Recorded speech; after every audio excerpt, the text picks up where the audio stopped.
Dorothy a fait un test d'Aiden pour passer le temps. Elle voulait savoir si elle avait des parents éloignés. Quelle a été sa surprise lorsqu'elle a découvert qu'elle avait une fille, sans avoir été enceinte. Dorothy Weaver ne s'était jamais considérée comme une femme solitaire jusqu'à ce qu'elle perde son mari à 57 ans. Dorothy et son mari Thomas étaient tous deux avocats spécialisés dans la défense des droits de l'homme et leur passion pour cette noble mission les avait totalement absorbés. Ils s'étaient rencontrés à l'université lors d'une manifestation estudiantine. Ils s'étaient irrémédiablement sentis attirés l'un vers l'autre. 35 ans plus tard, le couple n'avait toujours pas d'enfants. Les différentes situations de la vie courante ne leur avaient pas laissé le temps de mettre à exécution leur projet d'enfant. Les décennies s'étaient succédé si vite que le couple n'avait pas vu le temps passer. Un jour, Dorothy s'était rendu compte qu'elle ne pouvait plus avoir de bébé. L'adoption restait leur seule chance de connaître les joies de la parentalité. Tom et Dorothy avaient commencé le processus d'adoption, mais la mort de Tom ne leur a pas permis de terminer ce beau projet. Dorothy était dans son bureau, en train de préparer une ultime manœuvre pour sauver un adolescent dans le couloir de la mort, lorsque son téléphone sonne. Irritée par cette interruption, elle a décroché en disant « J'espère que c'est bon ». La personne au bout du fil a alors répondu d'une voix calme « Madame Weaver ? C'est au sujet de votre mari, M. » Thomas Weaver. Dorothy a laissé le téléphone glisser de ses doigts, noyant ainsi la voix compatissante et toutes les explications futiles données par son correspondant. Tom était parti. Ce grand et brave cœur s'était arrêté. « Je suis seule », a chuchoté Dorothy, « je suis toute seule ». Avant leur rencontre, Dorothy et Tom avaient eu des vies complètement différentes. Tom avait été élevé par des parents aimants, tandis que Dorothy avait été trimballée d'un foyer d'accueil à un autre jusqu'à sa majorité. Seule son intelligence et sa ténacité lui avaient permis d'aller à l'université, puis d'intégrer la faculté de droit. Désormais, lorsqu'elle rentrait chez elle, elle ne rencontrait plus que le silence. Tom n'était plus là pour partager un verre de vin avec elle. Elle n'avait plus personne avec qui discuter des problèmes qui la tracassaient, plus personne à qui se confier. Pendant ces jeunes années, Dorothy avait eu l'impression qu'elle n'était pas une personne à part entière, qu'elle était brisée. Ce sentiment qui avait disparu lorsqu'elle avait rencontré Tom revenait en force. La solitude la consumait littéralement. Pour s'occuper l'esprit, Dorothy travaillait jusqu'à épuisement. Ce nouveau style de vie n'avait pas réussi à la maintenir à flot. Un jour, alors qu'elle défendait, avec beaucoup d'énergie, une jeune sans-abri à qui on reprochait d'avoir tué l'assistant social qui avait tenté de lui prendre son bébé, Dorothy s'était effondrée. Après une longue convalescence, elle avait décidé de faire le point sur sa vie. À 60 ans, elle était trop jeune pour prendre sa retraite, mais elle n'était plus assez forte pour pratiquer le droit avec autant de passion qu'avant. Que pouvait-elle faire? Enseigner? Elle contacta la prestigieuse école de droit qu'elle et Tom avaient fréquentée et obtint une offre pour donner des cours quelques heures par semaine. C'était déjà quelque chose. Elle serait active, utile, et entourée de jeunes esprits brillants. Enseigner l'aidait, mais à la fin de la journée, elle était seule, avec la télévision pour seul compagnon, les programmes n'étaient même pas intéressants. Plus tard, elle allait attribuer ce qui s'est passé à cette émission de fin de soirée et à ses invités ringards.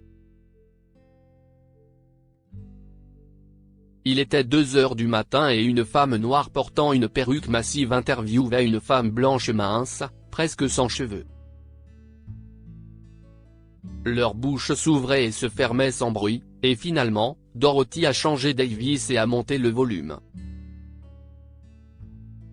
Point ma mère, dit la femme blanche mince en essuyant ses yeux rose lapin. Je lui ai demandé, mais la vérité est qu'elle ne savait pas. La présentatrice de race noire a tourné des yeux incrédules vers la caméra avant de se retourner vers son invité. Chérie, ta maman ne savait pas qui était le père de son bébé ? La femme mince a rougi, ou plutôt, elle s'est couverte de vilaines taches rouges. Ma mère a connu des années impies, Mavis, mais elle marche maintenant avec le Seigneur. Amen. S'est écrié Mavis avec enthousiasme, puis elle a demandé, mais comment a-t-elle pu ne pas savoir ? C'était l'époque de Woodstock, Mavis, dit la femme. Les gens péchaient, suivaient les voies du diable et laissaient libre cours à leur passion. Mais tu as trouvé ton père, a interrompu Mavis avant que la femme mince ne commence à prêcher. Comment cela s'est-il produit ? Eh bien, mon fils a envoyé mon ADN et celui de mon mari. C'était son cadeau de Noël. Et je peux te dire, Mavis, que j'étais presque devenue folle. Certains mystères appartiennent au Seigneur. Oui, oui, dit Mavis avec impatience. Nous le savons tous, mais comment avez-vous trouvé votre papa ? Ils nous ont envoyé ce rapport, Mavis, et c'était écrit en caractères d'imprimerie, Sturgill Kersey. Et cet autre nom de frère et sœur. Frère et sœur, tu sais ? Vous auriez pu me renverser avec une plume. À ce moment-là, Mavis a fait un geste et Dorothy a vu une fille élégamment vêtue faire entrer 8 personnes maigres, de toute évidence, les parents perdus de la femme mince. Si est-il là que je me tire ? Avait lancé Dorothy. Elle avait alors arrêté la télé. Mais le visage tacheté de la femme mince continuait à se dresser devant ses yeux, et ses lèvres violettes et fendues disaient « Je voulais savoir d'où je venais, et pourquoi il ne m'aimait pas ». Dorothy s'était levée avant de se diriger vers la salle de bain. Elle avait allumé la lumière et s'était regardée dans le miroir. Elle murmura « Je veux savoir d'où je viens, et comment ça se fait qu'elle ne voulait pas de moi ». Le lendemain, elle avait décidé d'aller à la rencontre de ses racines. Après avoir fait de nombreuses recherches, Dorothy avait choisi une société qui semblait fiable. Elle avait commandé le test ADN, fait un prélèvement dans la joue et l'avait envoyé. Un mois plus tard, elle reçut les résultats. Dans une première partie, un flot d'informations déconcertantes sur son héritage ethnique, mais dans une autre partie du rapport, elle vit les mots 49,96% de correspondance avec la photo d'une jeune femme rousse que la société identifia comme étant Michelle Simpson, 33 ans, sa fille.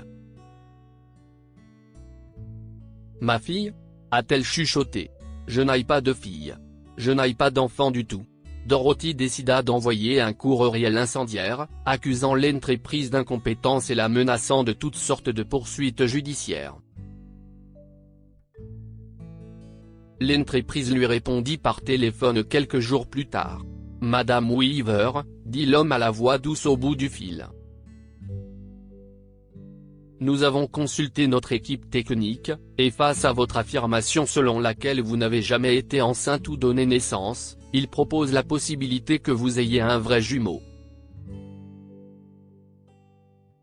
Un vrai jumeau ? s'était exclamé Dorothy, sidérée. Mais, oh mon Dieu ! J'ai été élevée dans le système des familles d'accueil. Je n'avais pas la moindre idée. Dorothy avait envoyé un message personnel à Michelle Simpson par l'intermédiaire du site web du patrimoine. Elle avait reçu une réponse enthousiaste contenant un numéro de téléphone et une proposition de rencontre. Dorothy accepta et 2 jours plus tard, elle entra dans un restaurant et se dirigea vers une table où était assise une mince rousse. La femme, Michelle, avait essayé de se lever mais s'était effondrée sur sa chaise, blanche comme un linge. « Tu, chuchote-t-elle. Tu ressembles exactement à maman. Exactement, cette coiffure, le type de vêtements. Tu marches même comme elle. » Michelle avait demandé Dorothy avec hésitation. « Ta mère, elle était aussi en famille d'accueil ?» Michelle avait secoué ses boucles rousses. « Non. Maman avait été adoptée quand elle avait 2 ans. Elle n'avait aucun souvenir de sa mère, mais elle a eu du mal à s'adapter. Alors plus tard, mes grands-parents ne l'avaient pas encouragée à retrouver sa famille biologique. » Ta mère, avait dit Dorothy. Si est ma jumelle. Tu lui as dit? Est-ce qu'elle le sait? Michelle avait hoché la tête. Oui, elle le sait. Mais elle a peur. Elle ne voulait pas que je fasse ça. Elle ne voulait pas savoir pourquoi sa mère l'avait abandonnée. Nous a abandonnés, avait souligné Dorothy. Elle nous a abandonnés, et elle nous a laissés être séparés. Michelle, qui s'était saisie de son téléphone portable, prit une photo de Dorothy. Après avoir tapé un bref message, elle l'a envoyé à point. Assieds-toi. Avait repris Michelle. Parle-moi de toi. Je suis avocate, avait répondu Dorothy. Et une veuve. Je n'ai pas d'enfant, je n'ai personne, si est pourquoi j'ai envoyé mon ADN. À ce moment-là, Michelle, qui avait lancé un regard par-dessus l'épaule de Dorothy, se fendit d'un large sourire. « Maman » avait-elle crié. « Viens rencontrer Dorothy. » Dorothy s'était levée, mais ses jambes ne la portaient plus. Ce fut au prix d'un grand effort qu'elle réussit à se retourner pour regarder l'arrivante. « Dorothy ?» chuchota son reflet, « Je suis Suzanne. » Dorothy n'avait même pas réfléchi. Elle avait simplement tendu les bras et les avait jetés au cou de Suzanne. Elle s'était mise à pleurer, de concert avec Suzanne et Michelle. J'ai toujours eu l'impression que quelque chose n'allait pas chez moi, qu'il me manquait une partie de moi, avait déclaré Suzanne en sanglotant. Moi aussi, dit Dorothy. Comme si seulement la moitié de mon cœur fonctionnait. Maintenant, nous sommes ensemble, reprit Suzanne. Elles tournèrent des visages radieux vers Michelle et lui adressèrent des sourires identiques. Même leurs cheveux étaient coupés de la même façon, et elles portaient toutes deux des vêtements identiques. Suzanne, qui pratiquait le droit de la famille, avait expliqué qu'elle avait été mariée au père de Michelle pendant plus de 15 ans avant que leur relation ne se détériore. Elle et Michelle, alors adolescente, avaient quitté la Floride et décidé de refaire leur vie à Denver, dans le Colorado, où Dorothy vivait. Michelle, qui s'était mariée, était mère de 4 enfants. « Tu es donc grand-mère », avait dit Dorothy avec envie. Tom et moi n'avons cessé de repousser le moment d'avoir des enfants, nous pensions que c'était pour toujours. Et puis il était trop tard et maintenant je suis seule. Non, tu ne l'es pas, dit Suzanne férocement. Tu nous as moi et Michelle, et son mari et ses enfants. Tu ne seras plus jamais seule. Si est ainsi que Dorothy se retrouva dans une grande famille, avec beaucoup de petits-neveux et nièces qui lui ressemblaient. En apprenant à mieux se connaître, les deux sœurs avaient découvert qu'elles avaient de nombreux points communs, dans tous les domaines de la vie. Comme elles étaient toutes deux seules, Dorothy et Suzanne finirent par aménager ensemble. Depuis leur retrouvaille, Dorothy gâte sans vergogne les petits-enfants de Suzanne. Que pouvons-nous apprendre de cette histoire? Il n'est jamais trop tard pour tendre la main et retrouver des êtres chers. Dorothy n'avait jamais imaginé qu'elle avait une jumelle identique, une personne qui partageait son ADN, et grâce à sa jumelle, elle a gagné une grande famille. Il y a toujours quelque chose en nous qui nous appelle là où nous sommes censés être. Une connexion mystique a poussé Suzanne à s'installer dans la ville où vivait sa jumelle et les a amenés à se rencontrer. Partagez cette histoire avec vos amis. Elle pourrait illuminer leur journée et les inspirer. Si vous avez aimé cette histoire, vous aimerez peut-être celle des jumeaux qui ont envoyé leur père en maison de retraite. Ils ont appris par la suite qu'il a laissé son héritage à un concierge qui leur semble. Ce récit est inspiré de l'histoire de notre lecteur et rédigé par un écrivain professionnel. Toute ressemblance avec des noms ou des lieux réels est purement fortuite. Toutes les images sont uniquement destinées à l'illustration. Partagez votre histoire avec nous. Elle changera peut-être la vie de quelqu'un. Si vous souhaitez partager votre histoire, veuillez l'envoyer à info@amomama.com.